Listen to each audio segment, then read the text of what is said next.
Mesdames, Messieurs, les membres du conseil d'administration de l'OAVCT,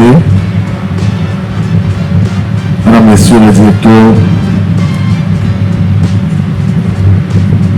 employés de l'OAVCT, chers collaborateurs, représentants de la force publique,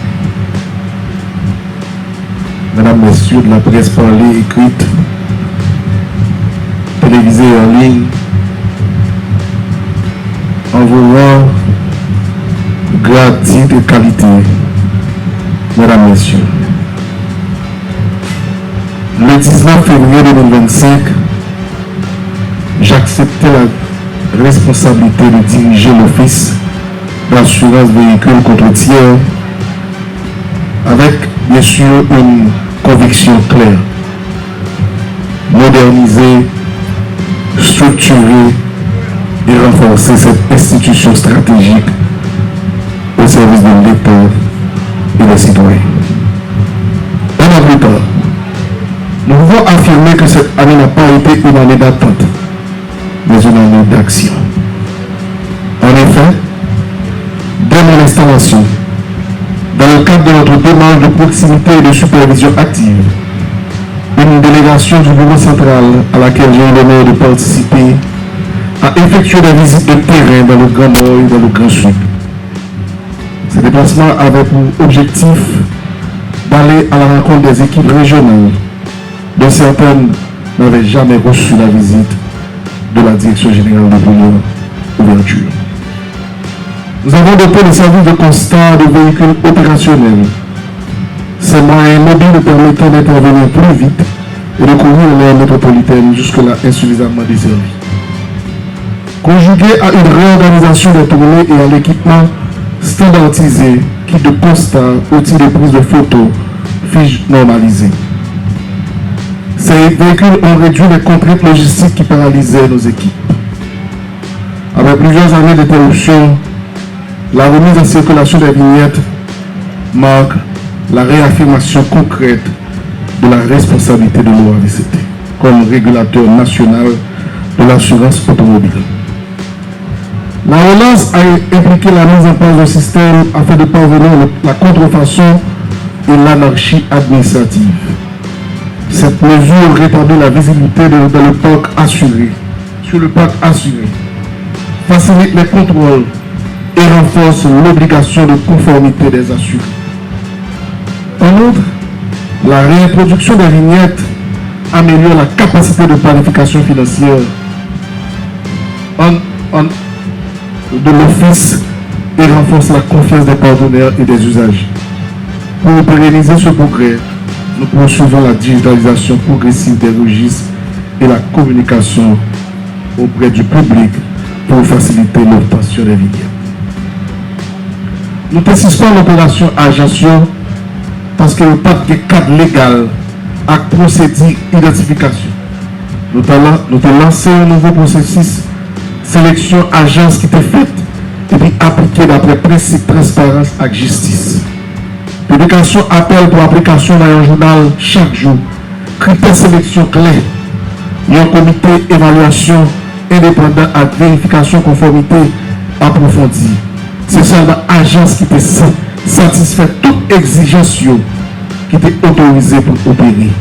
Approche ça avec un objectif pour professionnaliser le réseau de distribution assurance là, protéger les consommateurs contre opérateurs qui ne sont pas conformes et puis établir une compétition qui est santé et réglementée. Nous mettons en place un programme Motopam légal que nous profitons de saluer notre partenaire Pramota qui est de nous appuyer dans le projet ça. Qui a pour objectif de régulariser plusieurs milliers de motocyclettes qui circulent sans enregistrement ni assurance sur le territoire national. Projet ça qui est lancé en partenariat avec plusieurs institutions publiques a pour objectif renforcer la sécurité routière, augmenter la population qui assure et puis améliorer la traçabilité flotte machine. À travers l'initiative ça, OAVCT a intention d'affirmer la régulation dans la baille en réponse pragmatique à une réalité sociale et économique. Programme Motopam légal là, surveillé d'après le système et puis évaluer progrès, régularisation et génération de revenus. Rigueur budgétaire et discipline financière. L'une de nos partenaires, de nos premières priorités fut la remise en ordre financière. En 2025, nous avons élaboré et fait un budget rectificatif permettant d'ajuster les prévisions aux réalités opérationnelles, de corriger les déséquilibres structurels, de sécuriser des priorités stratégiques. En octobre 2025, nous avons franchi une étape décisive avec l'adoption du budget annuel dans le respect des principes de bonne gouvernance et de planification rigoureuse. Ces décisions ont permis d'inscrire le RAVCT dans une logique de prévisibilité financière et de responsabilité institutionnelle. Nous avons pris une décision forte, rapprocher le RAVCT des usagers. Au cours de cette année, comme prévu dans le budget rectificatif 2024-2025, l'inauguration du bureau administratif de Dublin traduit notre volonté de renforcer la performance interne en offrant à notre personnel un espace moderne, fonctionnel et sécuritaire. Ce nouveau cadre a été conçu pour répondre aux besoins réels des équipes administratives.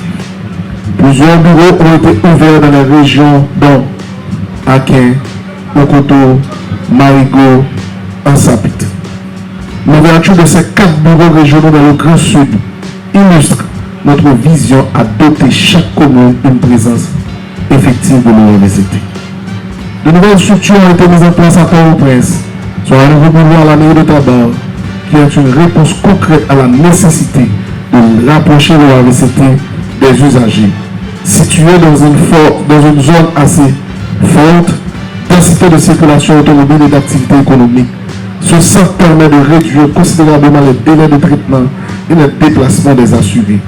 Et le tout dernier bureau au commissariat de Delma 33, qui était une nécessité suite à la perte du bureau de Delma 2 et les difficultés de fonctionnement du bureau de Delma 38.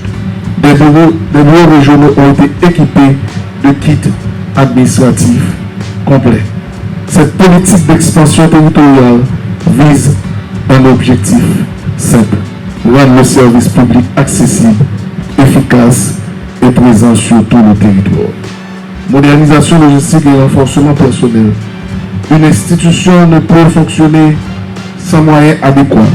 Dans cette année, nous avons procédé à la distribution d'une vingtaine de motocyclettes pour faciliter la mobilité opérationnelle, l'acquisition et la distribution de véhicules administratifs, la dotation en ordinateurs et équipements informatiques, l'amélioration des conditions matérielles des bureaux régionaux. Ces investissements ne sont pas des dépenses, ils constituent un levier d'efficacité, de contrôle et de performance. Investissement dans le capital humain. Aucune réforme ne peut réussir sans compétences. En novembre 2025, une dizaine de cadres de l'OAVCT ont bénéficié d'une formation spécialisée auprès de la Société de l'assurance automobile du Québec. Cette initiative marque notre volonté d'ouverture internationale, notre engagement en faveur du renforcement des capacités, notre ambition d'aligner nos pratiques sur des standards modernes. Former le cadre, c'est préparer l'avenir de l'institution. En accord avec l'objectif de gouvernance pour eux, le comité dédié pour travailler activement pour augmenter les frais de restauration. Rapport à conclusion demandée pour nous bailler une augmentation de 25% sous frais 4 là. Qui peut profiter de l'occasion ça pour me dire, moi-même Pierre-Jean Raymond André, directeur général de l'OAVCT, je suis un homme de parole, je suis un homme d'engagement. L'MDBAI, commission, mission de le travail sous question de salaire uniforme et aussi opportunité pour nous augmenter, et la commission te donne un rapport qui demande pour graduellement pour augmenter en pourcentage de 25%. C'est pas une question de pression, c'est une question de respect, parole ou débat.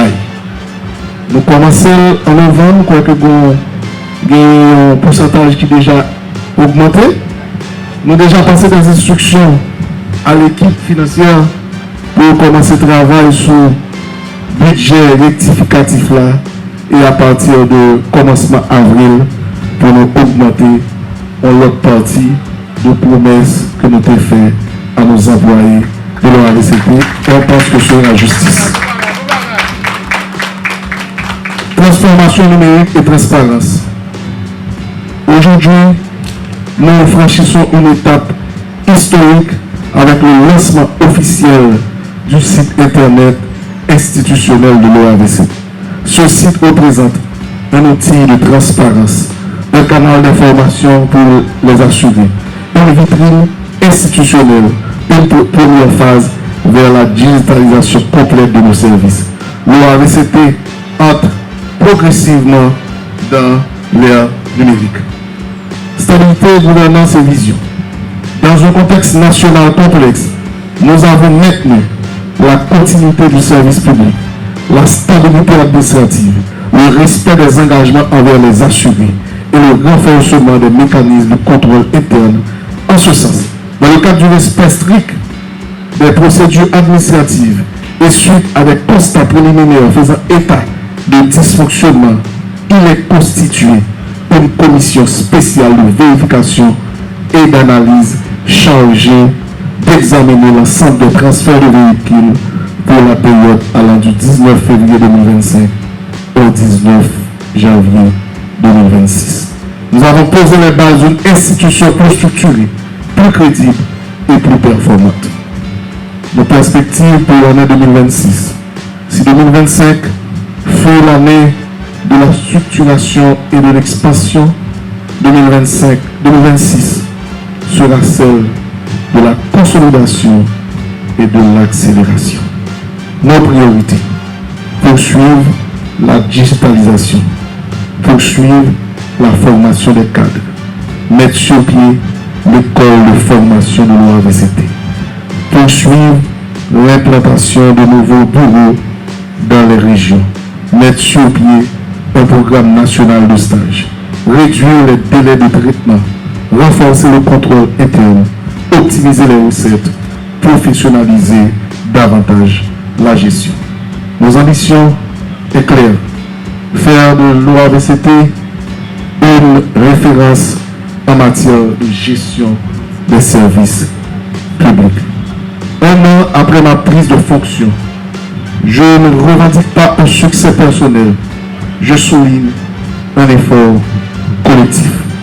Je remercie le conseil d'administration de l'OAVCT pour son engagement, les cadres pour leur engagement, les employés pour leur discipline, nos partenaires pour leur confiance.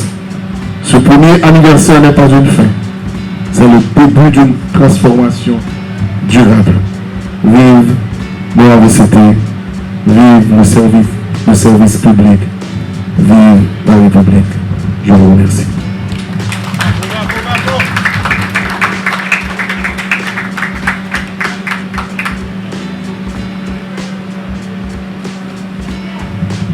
Nous apprenons encore une fois pour nous battre un gros bravo pour le directeur général là.